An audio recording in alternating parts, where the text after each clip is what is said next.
to liberate Africa, it was not just given. People had to go to the bush and fight the people who othered us, who don't see us as human beings. They actually put it in their constitution that if you are a dark, you are not a human being, you are subhuman. It was the law. It was the law. Thank you very much. So they sat in parliament and they constitutionalized their so-called intellectuals, which is what Professor Horace Campbell, if you're listening to him while he was talking about properly. That's why even they don't want to allow us into the United Nations Security Council. It's only the P5. While Mcube also spoke about it, if you remember, Mcube says, some people, he said it literally, you can go and Google it.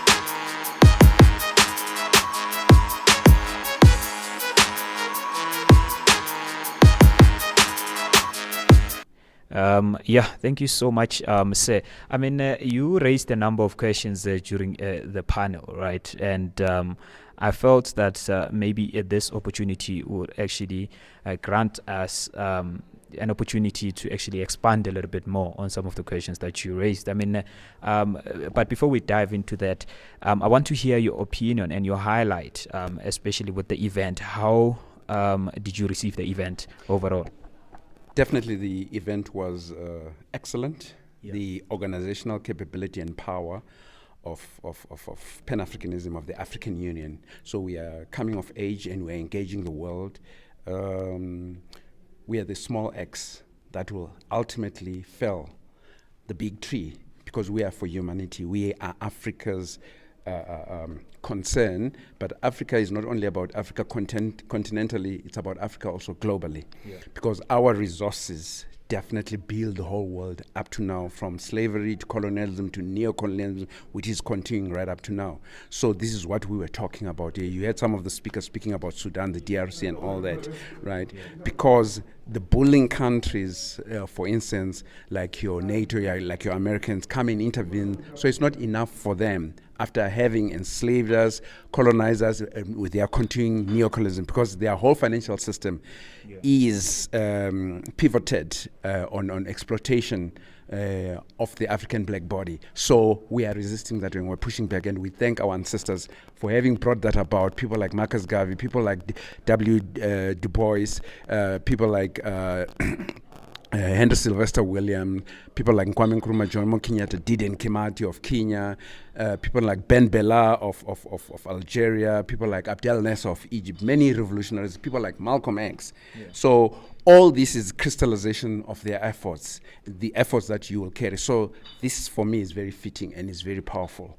So in small spaces, but small spaces are big spaces, actually. Absolutely. So I mean, it went well organized. Thank you so much. I mean, I haven't really dived deep into the book, but fortunately, I have a copy now, and I'm gonna be having, I'm gonna be going through it, and if I need to give comments, I'll definitely do so. But don't you feel like this type of an event needed to have key decision makers, especially in the African Union?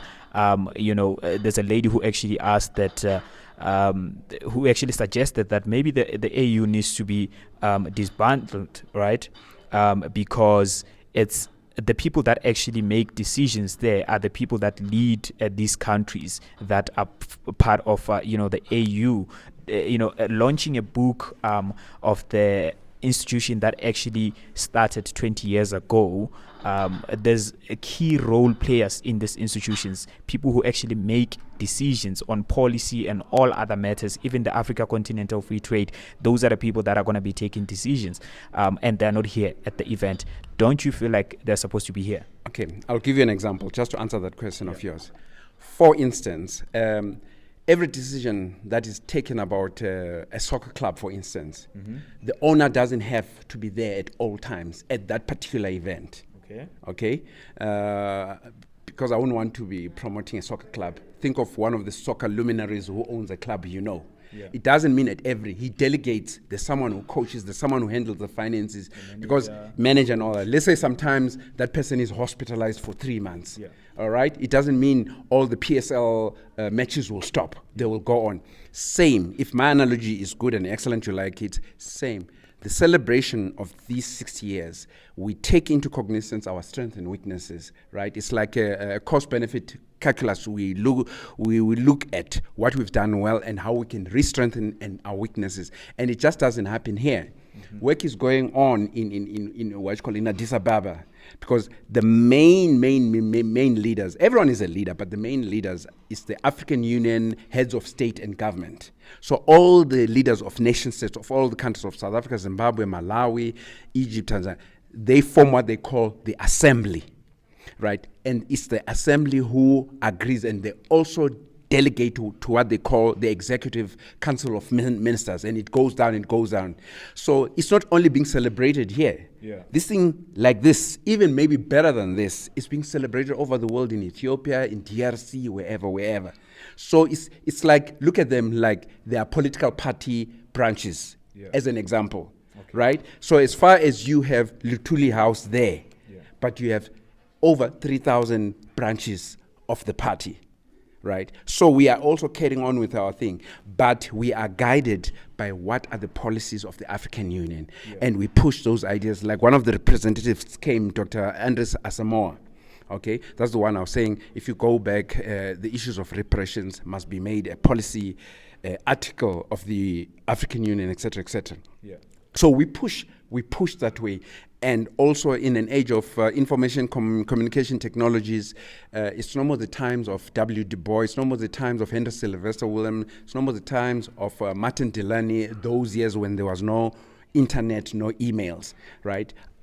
Some of my ideas I have, right, whether they get looked at, I do send them straight to Addis Ababa and all that. I do it all the time. Because as you heard one of the speakers say, organize, read, care. Whatever you do, anything you care about, you follow it. So this was not the only. So look at us as a subsidiary or as a branch, right? A portion. Yeah, a portion. But since, as you see, this was a hybrid type of celebration and get together, right? You'll find that many people continentally, in Africa, in the Americas, Latin America, in Jamaica, switched on to this. Yeah. Because we promoted it globally. There were people online, some were just listening and finding out, and other people were listening. So it's not just there. And yes, people must air whatever they think, like this sister saying it must be done away with and all that. And the brother came with a contrary good idea. Think of the counterfactual. Remember, anything, it's like you, when you have a son, you grow up your son. You're not going to agree with your son on everything. Yeah. But more or less, you grow him up. Certain things you'll understand because they're still young. Yeah. African Union comes a long way, right? It was first the Organization of African Union that liberated the whole of Africa. Yeah. Many of our people died, thousands, to liberate Africa. It was not just given. People had to go to the bush and fight the people who othered us, who don't see us as human beings. Yeah. They actually put it in their constitution that if you are a dark, you are not a human being, you are subhuman. It was the law. It was the law. Thank you very much. So they sat in parliament and they constitutionalized their so-called intellectuals, which is what Professor Horace Campbell, if you're listening to him, while he was talking about properly. That's why even they don't want to allow us into the United Nations Security Council. It's only the P5. While Mcube also spoke about it, if you remember, Mcube says, some people, he said it literally, you can go and Google it. Some people think because they are pink, they actually use the word pink, they are pink in color, they will not allow us. Maybe we must take this United Nations and relocate it from New York to somewhere else. So it's a fight we are putting on. So I understand the frustration of my sister, but that's where leadership comes on. African Union, yes, has many weaknesses, but by virtue of being there, there's many successes we've achieved. Last but not least, let's talk about reparations. You asked the question of reparations when the panel was actually talking there. Right, yeah. You know, why are you so active and so strong about raising the question of reparations, especially with regards to colonialism. I mean, we're in 2023. Somebody might say, but I mean, it's been how many years since colonialization? Why should we be talking about reparations in 2023? Reparations are very important. First and foremost, you should understand how slavery worked and how it graduated into colonialism and how it graduated into neocolonialism, right? That's why you get educated, so that you understand systematically. As you look for a job, when you're going to look for a job, are they not going to ask you for your CV? Most definitely. Right. Why do they want your CV? They want to know, when were you born? Where were you born? Where did you grow up? Where did you do your primary education, your high school, your university, etc.? That is what we call background check. Then they look at your qualifications and experience and all that and all that and all that. Mm-hmm. So your past is not separable from your present moment right now, right? And it's not separable because you want a job into your future. So this is how we link. When you must understand, when slavery was carried out, millions of Africans was carried out into colonialism. That was daylight robbery, where our people were murdered. What they were doing, they were extracting our labor for nothing. They were making us do certain things by force, mining gold, diamonds, and pushing them to Europe to build this new Europe that you see, this England, this Manchester, this Rome you see, this New York you see. It's for the blood of our fathers. So that you begin to calculate and monetize that, right? When you monetize that, you monetize it from slavery we're not paid for, and they do not have to paying us for 2 cents, right? There was no employer-employee agreement to say you will do this. It was forced. We were treated subhuman. You are not human, you're going to do this. Yeah. So when you calculate from that to colonialism, which was actually institutional murder, right, to neocolonialism right now, I'll give you an example of neocolonialism. The killing of Patrice Lumumba of the DRC, the killing of Gaddafi, the killing of Gaddafi, what you call is a mess now, bombed by NATO, right? They kill a head of state, wrong or right, they kill a head of state, and nobody talks about it. Nobody says anything about it, right? So when you look at the whole financial problem, how the dollar, the US dollar, became the dominant currency of the world, how also at that time the pound became the dominant currency of the British Empire, which was the whole world, how also currencies like the Deutsche Mark, currencies like the yen, how they've banded together to become powerful currencies. None of any of Africa's currencies can compete with that. It's because of our resources. It's because of the labor of our forefathers. The people they kill, even today, if you go and do interviews, if you go to Eastern DRC and see what's happening, if you go to Sudan, what's happening, so their whole financial system is based on you destroy the infrastructure, you kill people, and you start again. So there is no amount of money they can give us. But my personal ideas is that we can sit down and this thing can be put into the constitutive act of the AU, and future generation will push with it. At a point in time when we sit with them, I push very strongly that we must have shareholding. Africa must have shareholding of all the businesses that are in Europe, that are in England, and their estates. Because the monies they are building is what they call intergenerational wealth. Hence today, Rhodes Scholarship can give you a scholarship to go to England and all that. Rhodes did not come with that money from England. He killed people here. That's our forefathers' money. I'm talking about that intergenerational wealth. That's why when you start from university as an African child, you do not stand a chance of someone who his grandfather was Oppenheimer here in South Africa. When that same student is here at UJ, he comes with a Mercedes-Benz. He has everything. You have to be catching a bus. That's intergenerational wealth. They pass through the legal system. So we're playing catch-up game. We're playing catch-up game, but it's not only catch-up game, and it's not a funny game because our people were murdered, and they're still being murdered right now. That demon king of theirs, Leopold of Belgium, he murdered over 10 million Africans in Belgium. Whenever they could not mine, they got killed, they got amputated. So you have to understand the reason of reparation. It's not a once-off, no, we give you 5 million, no. Right? Those who are learned, we have to sit down and structure it and hit where the nerve hurts as much as they hurt our ancestors by obliterating them and killing them.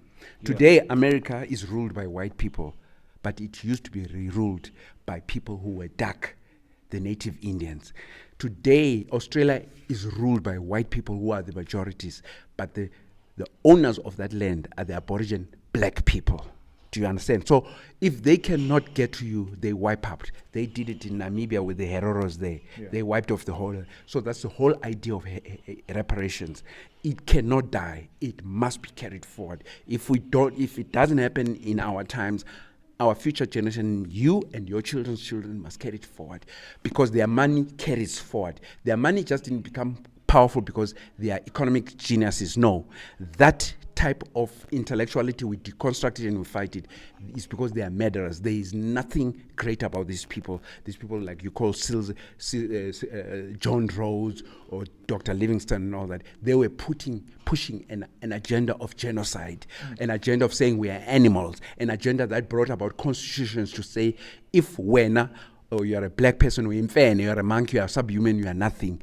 And we've lost, that's why even through slavery, we've lost millions and millions of our people, right? How much labor did we lose by our people being murdered? Yeah. So this, for me, is serious business. It's not a joke. Great stuff. Please share with our listeners your full details, your name, and how do they find you if they want to, engage with you on these matters. My name is Malusi Mcube. I started at UJ 2015 as an undergrad, did my honors, did my masters. I've just finished my PhD. I've submitted my thesis. Everything goes well, I'll graduate as a PhD student. I'm at the politics department. Anyone wants to get in touch with me anytime, I am for global African unity and humanity.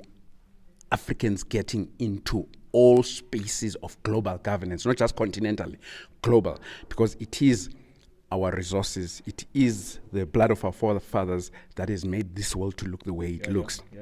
So my cell number is 078 86 81 451. I'll repeat, 078 86 81 451. I'm on WhatsApp.